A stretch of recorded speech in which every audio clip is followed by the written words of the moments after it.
Hi, everyone, and welcome to my overview of what is self-discipline. And today is just in my words, not the words of Marcus Aurelius, although I'm going to share them again just so we can remember. So, what is self-discipline? In my mind, self-discipline is turning up to do hard things, even if you don't necessarily feel like it. It, I think, is finding the strength in hard times. And for me, self discipline is living your life in a way that's able to take those steps toward your dreams and your desires and not take yourself off task because we just suddenly do. So, you know, the question we probably ask is, why is it so hard to have self discipline? Well, in my opinion, it is because 95% of our thoughts are unconscious. And I don't know about you, but most people, me included, go through life fairly unconscious because we've got all our habits that we've built up and we just do things without thinking about it. And so it really is challenging to create a new way of being if for the last 50 or so years you've been quite unconscious in the way that you live. And I think about that, and I know for me personally, it has seriously taken me until my 50s to understand my emotions. So I would often I could tell you exactly what I'm thinking, but how I'm feeling, not so good at that. And so that has been a practice that I've been able to really dig into in the last couple of years. So if I was asked what I think are the big boulders that will move us forward in creating self discipline, this is what I'd say. What I'd say is, firstly, accept that you are the captain of your ship. Now, you can look at the ship as your life, you could look at the ship as your soul, but you are the captain. And so, what I mean by that is it is within your control as to how and where you guide your ship, in what direction you're going to take.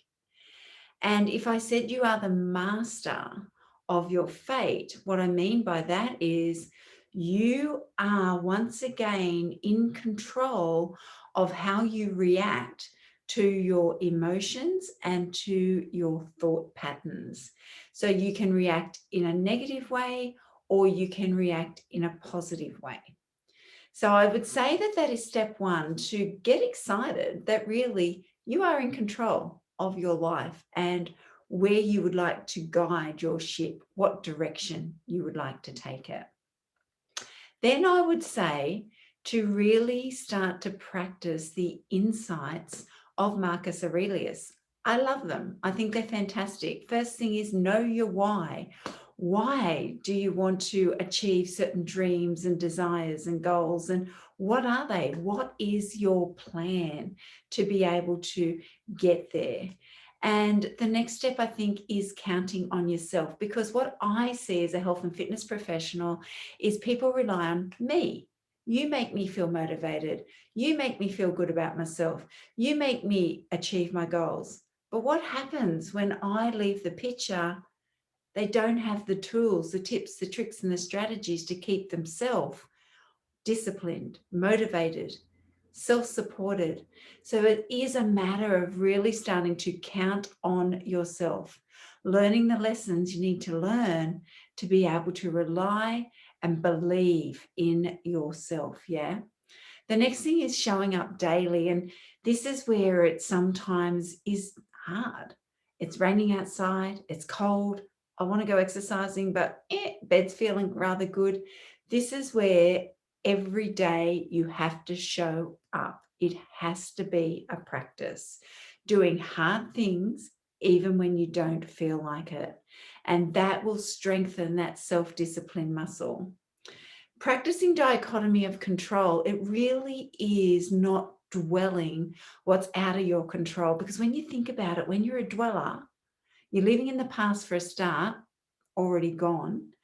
And then if it's out of your control, there's nothing you can do about it anyway. So best to only practice focusing on those things that are within your control and accepting those things that are out of your control. Never play victim. You know, I always said to my kids, when you're a victim, it's not my fault, mum. It stops you from making change in your life, because when you're a victim, it's not your fault. So you can't create change. So I always say, never play victim, always be responsible for everything that happens in your life, and get excited about that, because that actually allows you to create change. It allows you now to be the captain of your ship, to have control, which is important. And playing victim actually takes that control away from you. If you really understand that, to me, that was life changing. When I'm a victim, I can't change what's going wrong in my life because I'm the victim. If I'm not the victim, I suddenly can make changes because I've got control. Anyway, I dwell on that. Don't be a dweller. All right, the next thing I just want to say is delaying gratification. Like in the day, we used to get a lay-by, didn't we? And we used to pay it off, and then we'd get it at the end, and we'd really respect what we got because it took our hard-earned money, it took time, we got excited, and we looked after it. And it's delayed gratification. These days, everything is instant. Well, I want you to practice that feeling of delayed gratification.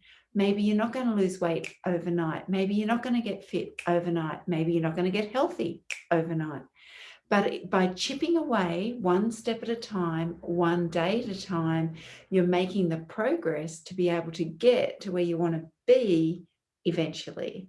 And it's never over until it's over. And so even if you have a little interruption in your overall project, it's not over.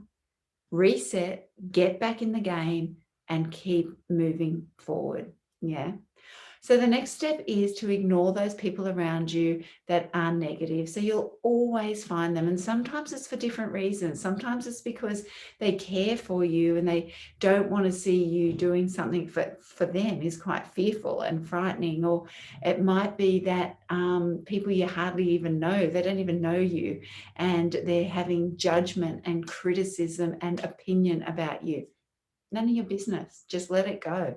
What other people think of you is none of your business. And it's because we cannot control other people's opinions.